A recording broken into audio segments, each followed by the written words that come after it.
Hey guys, welcome back to another video on the Inside Spurs channel. Hope obviously your Wednesday is still good and still enjoyable, okay? Obviously we've had some great news about James Maddison, but we're going to be talking basically now, looking at our third summer signing and who that might be and what they can bring to the table. We'll also be talking a little bit about a potential departure of a big first team name, not Harry Kane, okay? I know, shocking, scary. But let's jump straight in and let's jump straight into the exclusive breaking news that happened just after 1 o'clock today, actually. I ended up being busy and sort of losing time and things like that. And this came from Fabrizio Romano. So it says that Tottenham have opened direct talks with Wolfsburg for Micky Van de Ven. The Dutch centre-back is among the top targets. The verbal proposal is set to be submitted as Van de Ven is keen on the move. Edmund Tapsoba remains among options on Spurs' list, but he's more expensive.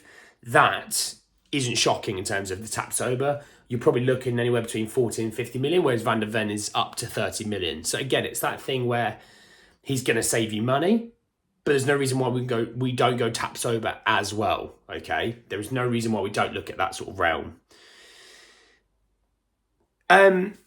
Both are good players. There's no denying that. I mean, when you look at both of them, both very physical, tall, athletic players that could easily handle the Premier League physicality, in my opinion. The difference is obviously in the Bundesliga, you know, clean sheets are sometimes hard to come by. There's so much attacking football and attacking flair that clean sheets really aren't that common. I mean, in terms of Van de Ven, he had 11 clean sheets last season, so decent amount, but it's not mind-boggling stats, you know. So it's good that we've already. I think what makes me feel like is Daniel Levy he gets really involved in the deal, gets it across the line in terms of deals agreed. He's right, contracts are agreed. He's coming in for a medical, right? Medical team, PR team, sort it. Don't want to have to deal with the medical. I'll come say hello to him, but I don't have to worry about any of the medical. I'll be there to sign the contract. That's it. I'm moving on to someone else now. And let's play in a hypothetical game. If Daniel Levy this summer is like that guy, he's like, look, we're not going to do multiple deals at once, okay? We've got this data list of players that we're interested in. Postecoglou, I'm running it by him, seeing what he fancies. We've got other, obviously, scouts that are getting involved as well. Right, we want James Maddison, for example. Right, I'll go speak to Leicester. Let me contact them. Leave that one with me. We're going to get this done. Getting it done quicker than ever. Normally this thing would take weeks. It's taking days. And going, right, is that all right to leave in your hands now? That looks like it's done. Medical, you cool? Right, next target. Let's go. We need another one. Let's get another one in before we go. We need another couple in before training camp. You know, a broad training camp. We go to Australia. Let's get him in. Right, who do we want? Micky Van de Ven? Right, we need to speak to Wolfsburg. What we're thinking, you know, let's have a think about an offer. This is what we're probably going to think about. Right, let's get in contact with them. It's that efficiency to say, okay, maybe you're not working at, you know, 4 or 5 deals all at once that a player's coming in, but, you know, you go, right, let's get that one Vicario done quickly. Right, that's done. Right, Maddison, you know, before he even signed a medical, had his medical, we'd already heavily moved in and progressed the Maddison deal. Right, the Maddison deal's not, in theory, not completed, but he's doing his medical. We've already started to progress the Van de Ven situation. So there's proactivity, which is nice to see. It's definitely needed, and it's been a long time coming when you think of how many years we've not really had that. It's just nice to see. It's refreshing. It's a little bit scary, to be honest. I can't lie. If you're as Spurs fans, you must sit there and go, Jesus, he's actually being somewhat efficient. It's quite scary. But I think he knows that he mucked up so badly with the fans, he's buying us back on board. And that's what you've got to be wary of as a fan. Do not be bought back on board. Now, if he does this for 5 years and shows that he's genuine, fine. But one summer window does not fix 15 years of inadequacy, okay? So, moving on, and another name that we were linked with, and it has happened in one of the comments before, and I was sort of waiting for it, and the Mail Sport have come out and said that Spurs are interested in Torino's 24-year-old captain and central defender, Alessandro Buongiorno. Smash that. Honestly, if you read the spelling of that name, I have smashed that. And if you're Italian, I haven't smashed it. I know, I'm really sorry. All right, don't kill me for it. I'm not going to sit here and say I know a lot about Torino. Normally, you think about the Italian league and it's defensively sound, very tactically aware.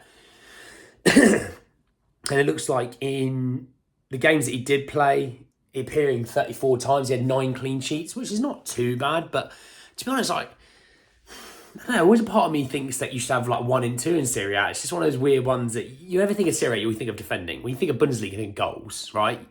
Hence why Napoli this year were a novelty, because you kind of say, God, they score goals. What the hell? That doesn't happen in Serie A. That doesn't happen. That's never happened. I mean, I think Milan have won it scoring like 38 goals before. So it's not a done thing in Serie A. So that obviously is interesting. We know we're linked with a couple of centre-halves from the Serie A. So that was interesting that it's come out a little bit more prevalent in terms of sources. I mean, when we look at a potential other deal, I can't remember the source of it, but I think it was a tier 2 source that said that Spurs still want Roger Ibanez from Roma, but then they might be looking potentially to send Ben Davies as a part exchange in that deal, because we know that Mourinho does quite like Ben Davies. I'm not sure about Ibanez if that would happen. I mean, he kept 10 clean sheets out of 33 of the games that he played in, so a little bit better than Alessandro, but again, you're playing in a better team under Mourinho, who's a defensive stalwart. Probably should be a little bit better, if I'm honest. So we'll have to wait and see on those two. Mail Sport have also come out and said, by the way, it's understood that Tottenham's new focus is on 3 centre-back targets, but Clement Longley isn't one of them. They are Bayer Leverkusen's Edmund Tapsoba, Wolfsburg's Micky Van de Ven, and Fulham's Tosin Adarabioyo. Okay? I've probably mullered that one again. Don't kill me for it, but Tosin's what I'm going with, obviously. So it looks like those are the main 3. I mean, I know Tosin's last deal of his contract. I would say he's probably number 3 in that list. I think Tapsoba's number 1, but I think they look at Van de Ven as someone they can get done quite quickly. So maybe Van de Ven's done as a number 1 in terms of let's get another one in, maybe pretty much by the first week of training.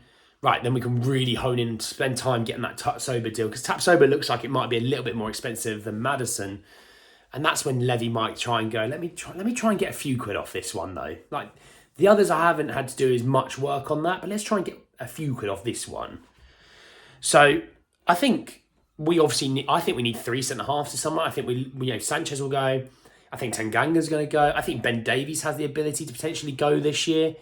Depends on what he thinks, because obviously he might keep him around to be left back as well. And then if that's the case, we'll lose Perisic. We may lose Sessegnon as well. Dyer obviously has potential to leave. A lot of sources still saying that he has potential to leave, but has more potential to leave next summer on a free. So I don't know. But also, this story, and I find this bemusing, and you'll see why. Juventus are interested in Spurs defender Christian Romero, and this came from Gaston Adul. So obviously, big name in the world of football. He was at Juventus. You know, he was at Atalanta, had an amazing season.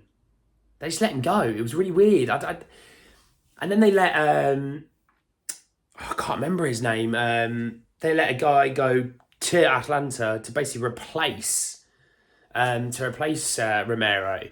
It's going to bug me because I absolutely know the name. I think it's Demiral. Demiral? I think it is.